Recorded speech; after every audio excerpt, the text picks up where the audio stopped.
Ilara bought the white noise machine to silence her thoughts, to block out the city sounds that leaked through her old apartment walls. And it worked. For the first time in years, she slept deeply, dreamlessly, wrapped in a cocoon of soft, synthetic sound, but after a few weeks, the sound began to change. It was subtle at first. A faint fluctuation in the tone, a rhythmic pulse that hadn't been there before. It would come just as she was on the cusp of sleep, a barely audible pattern emerging from the static.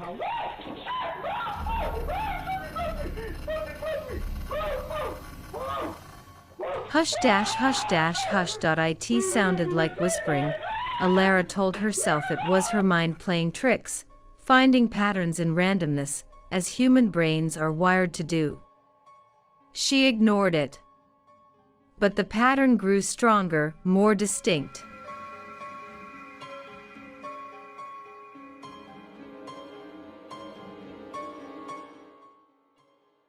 The hush hush hush became a clear, whispered phrase, repeating on a loop every night, just for her.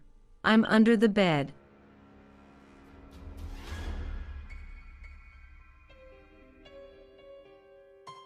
She would jolt awake, her heart pounding, and the phrase would vanish, leaving only the pure, unadulterated hum of the machine.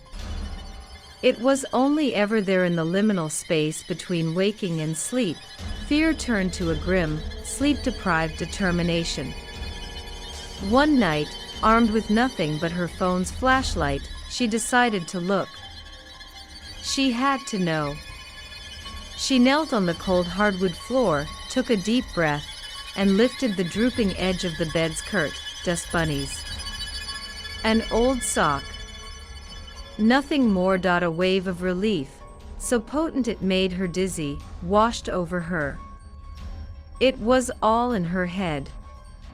She laughed at herself, a shaky, nervous sound in the quiet room. She climbed back into bed, turned the white noise machine a little louder, and fell almost instantly into the deepest, most peaceful sleep she'd had in weeks. She didn't wake until 3:17 a.m.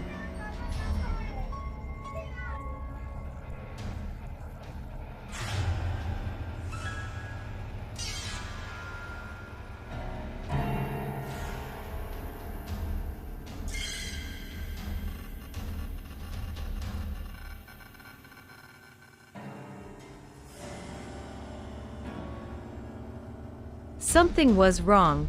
The room was silent, the white noise machine was off. The power hadn't gone out, her digital clock was still glowing.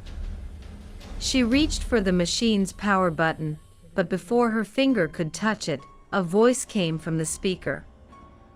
It was no longer a whisper buried in static. It was clear. A dry, rasping, ancient voice that spoke directly into the silence. "Thank you for looking."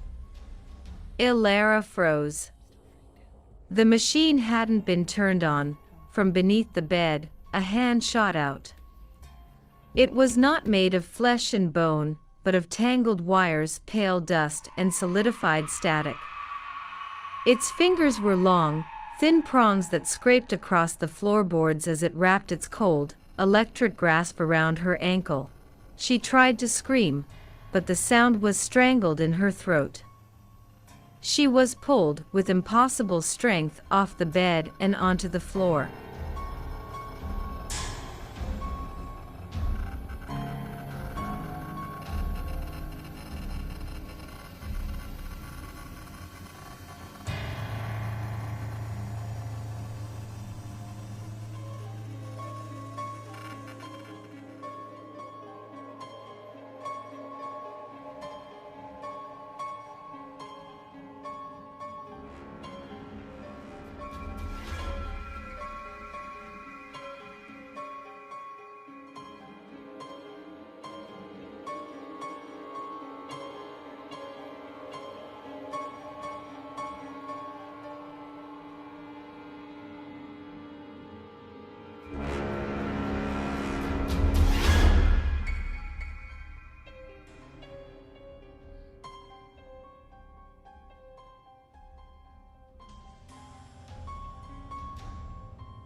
She clawed at the rug, her fingers scrambling for purchase, but she was dragged effortlessly, silently, under the bed.